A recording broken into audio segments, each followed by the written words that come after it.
A story about copper. And no story about the red metal would be complete without relating a little of the history of western Montana and its largest city, Butte. A comienzos del siglo XX, la Anaconda Copper Company, propiedad de dos gigantes de la industria estadounidense, Henry Rogers y William Rockefeller, ya explotaba una de las vetas de cobre más ricas de Montana. Pero su ambición no tenía fronteras. En plena expansión global, la compañía inició la compra de yacimientos en el extranjero y en 1923 dio el golpe decisivo. Adquirió la Chile Exploration Company, perteneciente a la influyente familia Guggenheim, tomando control de Chuquicamata, la mina de cobre más productiva del planeta, un enclave vital ubicado a más de 9.000 kilómetros de su centro de operaciones.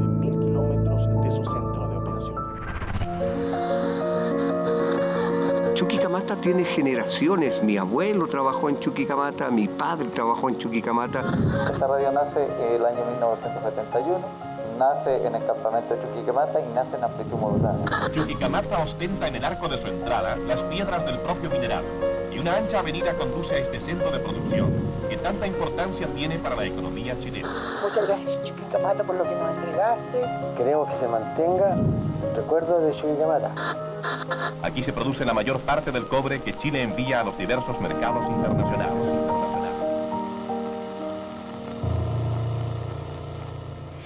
Las empresas estadounidenses, porque eran dos grandes empresas y una más pequeña, y controlaban el 90% de toda la producción de cobre durante todo el siglo XX, básicamente, hasta que se nacionalizó, se llevaban todo a sus casas matrices en Nueva York.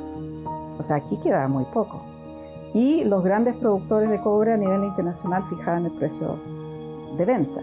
No la bolsa de metales de Londres, eso fue después, ¿no? Pero al principio eran los grandes productores que decidían el precio muchas veces por debajo del precio internacional. Entonces, y muy poco de eso quedaba para el fisco chileno, y además ellos hasta el año 55, 1955, ni siquiera tenían obligación de informar al gobierno chileno sus niveles de producción, de venta, de nada, ningún dato. Ni siquiera había datos de lo que estaban haciendo en el país. Cuánto se invertía, cuánto sacaban, sus utilidades, cuánto producían, cuánto vendían, nada. Eran entes autónomos, básicamente.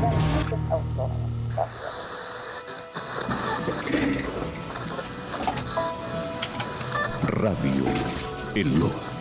A saludar cordialmente a quienes nos escuchan en las distintas faenas mineras de la ciudad de Calama, para esperar un poquitito que tengan una buena jornada y que por favor se cuiden. Son 12 horas extenuantes, pero estamos aquí para acompañarnos. Seguimos con la buena música. Esta es su radio, Radio Loa 101.1. Síganos a través de nuestras tres plataformas, Facebook, Instagram y también el canal de YouTube. Una de las situaciones de vivencias de Chuquicamata era la compañía a las dueñas de casa, a la familia que quedaba en el campamento cuando los trabajadores subían a la mina a hacer sus labores, y dentro de los contextos se hacía mucha campaña social, se hacía mucha compañía en las actividades que como campamento propiciaba Chuquicamata a través de Codelco, presentaciones de artistas, bailes, situaciones de entretenimiento, todo lo que era la cobertura del deporte en Chuquicamata. Esto porque como el Chuquicamata ascendía desde la prioridad de gringos o de norteamericanos que estuvieron en el campamento, ellos implementaron situaciones deportivas que en el país para la época no eran muy comunes que se viviesen. Estamos hablando de béisbol, estamos hablando de básquetbol, estamos hablando de golf, estamos hablando de voleibol, fútbol. Se implementaron todas estas ramas deportivas en el campamento y que tenían arraigo norteamericano, y mucha gente que vivió en Chuquicamata en esa época, en el comienzo de la producción, adoptó como manera de divertirse. Esas coberturas de estas actividades eran acompañadas con las guardias de trabajadores que estaban implementadas, y se empezaron a crear clubes. Estos clubes también adoptaban nombres norteamericanos, gringos y de la descendencia donde vinieran a participar, porque no solamente gringos, venían franceses, norteamericanos, ingleses, neozelandeses, toda esta gente, incluido otros tipos de culturas que eran minoritarias, pero que también alcanzaron a vivir en existencia en conjunto en el campamento. Una audaz política minera para que refinemos, fundamos, industrialicemos el cobre y el hierro chileno, y para que el interés de Chile, representado por el Estado chileno, sea el que diga siempre la palabra directora respecto al comercio, respecto al destino y a las condiciones en que se van a trabajar los productos chilenos en nuestro país. La chilenización es muy distinta de la nacionalización. Involucró lo que ya se llamaban los convenios del cobre, el año 66, durante el gobierno de Frei Montalva, que se firmaron convenios con las dos grandes empresas, pero involucraba la compra de acciones del 51% de la empresa, y esto se logró solamente con Kennecott, con el teniente. Tiene por objeto imponerme de la marcha de los trabajos de la nueva sociedad minera, que va a permitir una inversión tan considerable en nuestro país y aumentar sustancialmente la producción de cobre. Había un directorio mixto, pero los estadounidenses seguían controlando absolutamente todo. Y, bueno, parte de la derecha y la democracia cristiana empezaron a escandalizarse y empezaron a clamar por un mayor control, y eso llevó al final del gobierno de Frei Montalva a negociar con Anaconda, dueña de Chuquicamata, por también entrar a una sociedad mixta de Chuquicamata, de empezar a controlar el 51% de Chuquicamata y Salvador, para eventualmente de ahí al año 81 tener la opción de comprar el resto. Bueno, eso cambió con la nacionalización, toda esa fórmula, pero esa fue la intención el año 69. Hay una resolución de las Naciones Unidas que establece muy claramente el derecho a las nacionalizaciones. Nosotros no nos vamos a apropiar de las inversiones americanas en Chile o norteamericanas en Chile. Vamos a expropiarlas de acuerdo con nuestras leyes y vamos a pagar la indemnización legítima. Si no se respetara esto, sería un atropello, porque internacionalmente está aceptado y porque nosotros somos un país libre. Antes de que Allende fuera ratificado, después del triunfo electoral, pero antes de su ratificación, ya empiezan todos los norteamericanos y todos los extranjeros, digamos, a irse de Chuquicamata. Y no solo de Chuqui, también de el teniente. Pero hubo un éxodo masivo muy rápido de los ingenieros, supervisores, todo el rol oro, digamos. Eso dejó a la mina desprovista de profesionales para manejar la empresa. En la minería, en la gran minería, habían profesionales chilenos muy competentes, etcétera, pero llegaban hasta cierto nivel, porque ciertos puestos para arriba eran siempre copados por los extranjeros. Entonces tuvieron que las universidades también adaptarse y formar rápidamente ingenieros chilenos, y 20añeros muy jóvenes, o sea, recién egresados, tuvieron que ocupar esos nuevos puestos. A firmar el decreto de promulgación de la reforma constitucional que permite la nacionalización del cobre. Se agradecería que este decreto fuera firmado por todos los ministros. Todo lo que vino después del boicot, de que no empezaron a llegar repuestos, maquinaria, de que había que buscarlo en otros países, triangular las compras para abastecer a la mina de los insumos necesarios. Eso fue otro campo de batalla ahí para la administración chilena. Los trabajadores del cobre no serán dueños de las minas para beneficio exclusivo de ellos. Son dueños de las minas en cuanto las minas le pertenecen al pueblo, y los trabajadores del cobre forman parte del pueblo. Pero los trabajadores del cobre tienen que entender, lo saben y lo van a vivir, que el esfuerzo de ellos estará destinado a hacer posible que cambie la vida del niño, la mujer y el hombre de la tierra chilena, que el esfuerzo de ellos y el cobre estará destinado al progreso de la patria, que al sudar trabajando el fondo de la mina están haciendo por un Chile distinto, por una sociedad nueva, por el camino que abrimos hacia el socialismo. Castro's next stop was Chuquicamata, the world's largest open-pit copper mine, until this year run by Anaconda. Showed great interest in these American-made ore-moving trucks. He asked what other countries manufacture similar vehicles. When told that they were made only in the United States, he urged the mine management to keep plenty of spare parts on hand in case of an economic blockade.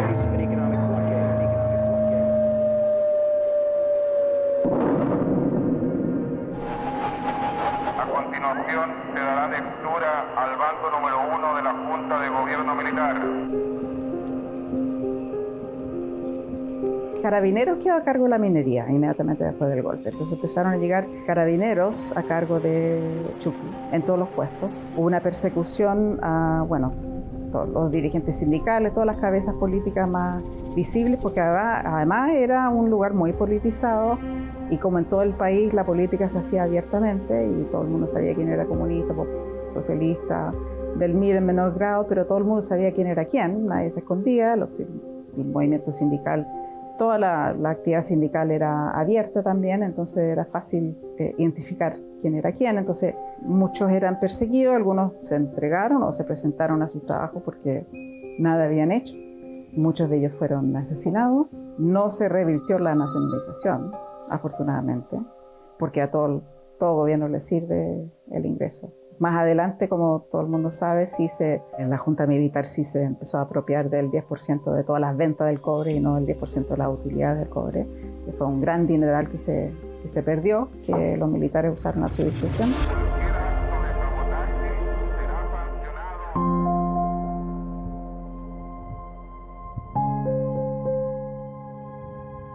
Con la llegada de la democracia, una realidad se volvió ineludible.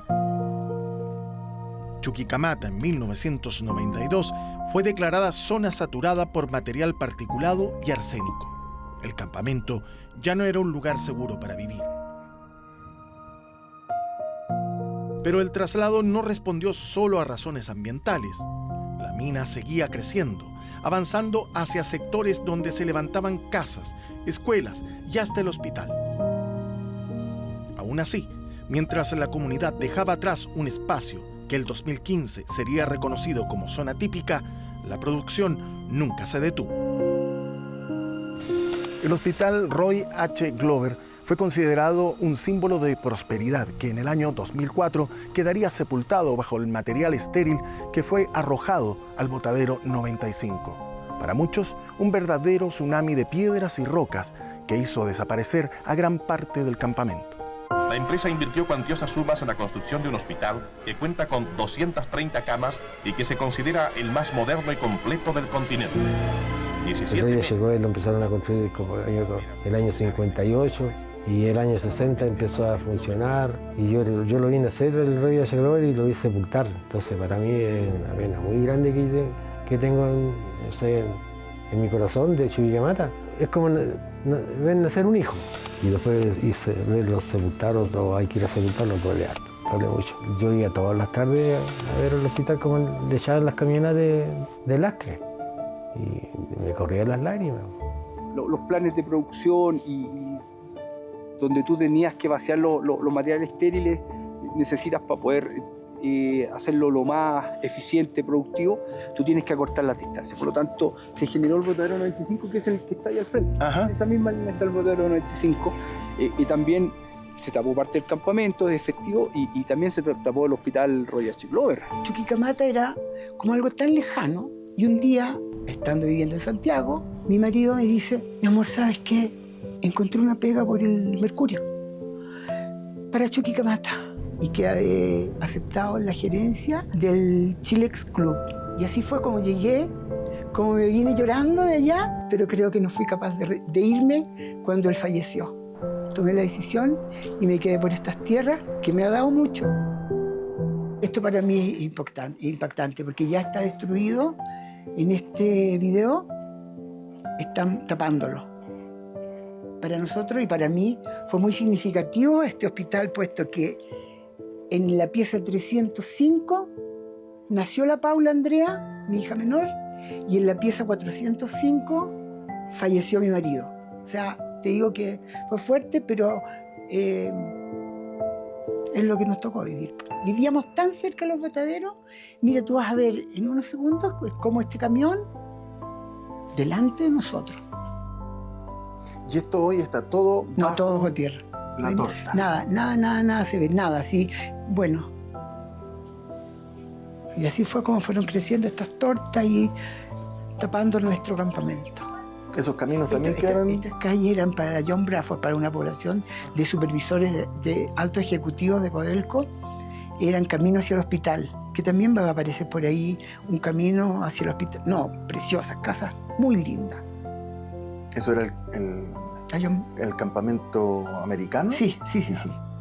En ese momento fue difícil para los operadores que, siendo nacidos en esta tierra, tenían que ir a trabajar y votar para allá. Les costaba porque estaban tapando parte de su identidad, de su historia, de sus vivencias, sus hijos nacidos, en fin. Pero claro, fue una decisión en ese momento que era de avanzar con ese botadero, pero claro, y en algún momento también se determinó que se llegaba hasta cierta parte y se dejaba todo lo demás. ¿Y eso fue hasta qué año que empezó todo este...? Esto, bueno, estamos hablando de 2002, nosotros el 2004 ya el hospital tapado, y el 2007 nosotros nos vinimos acá a Calama a vivir. Ya dejamos Chuquicamata en esa época. El año 2007, donde en julio de ese año se fue la última familia ya trasladada de Chuquicamata, y ya fue la última familia. Julio del 2007 es lo que nosotros tenemos como referencia aquí. Estuvo con gente del campamento. Por las condiciones internacionales que exigían de que el campamento bajara, por todo lo que Codelco significa, el cobre de Chuquicamata, no podían tener una población civil, digámoslo así, o ciudadana en las cercanías de las dependencias, porque empezó a implementarse la expansión de la mina. Y eso compromete entonces a Codelco a bajar a todo su personal, incluida la familia, a la ciudad de Calama.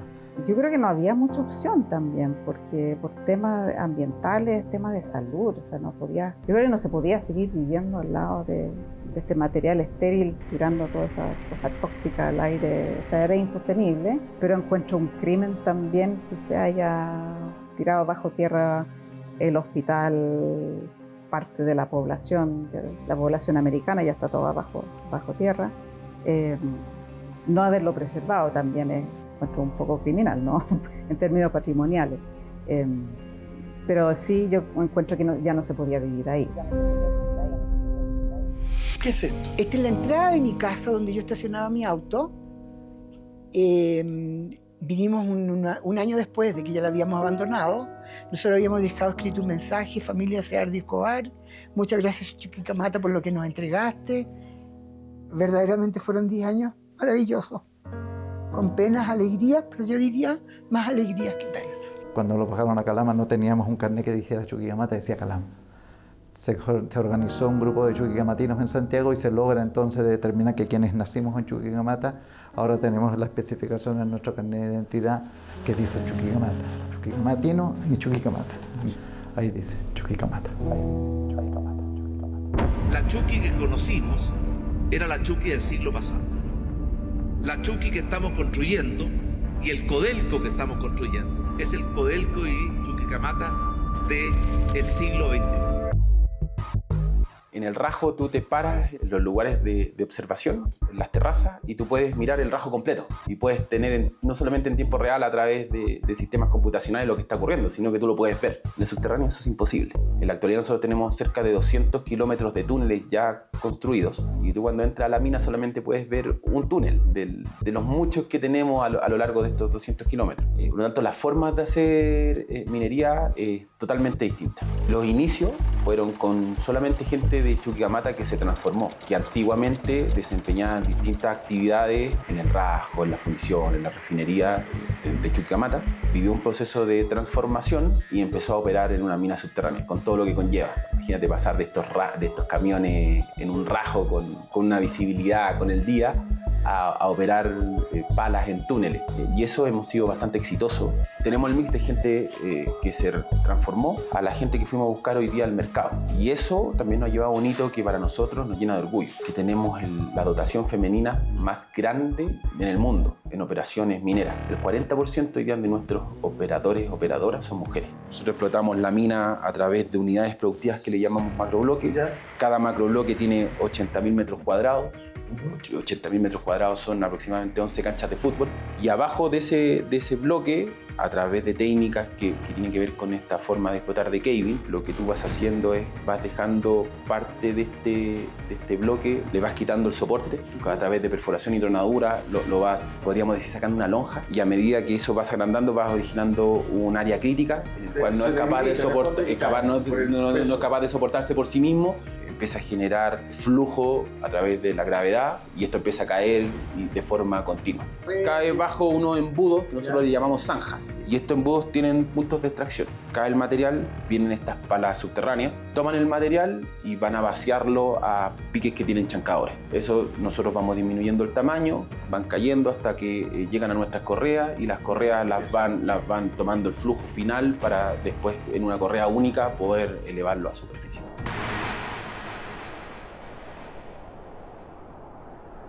Y aquí, contemplando el desierto infinito, otra imagen se impone. Las grandes aspas eólicas girando en silencio, llevando energía y futuro a Chuquicamata. Porque aún en medio del cambio, el temple y el alma minera siguen más vivos que nunca.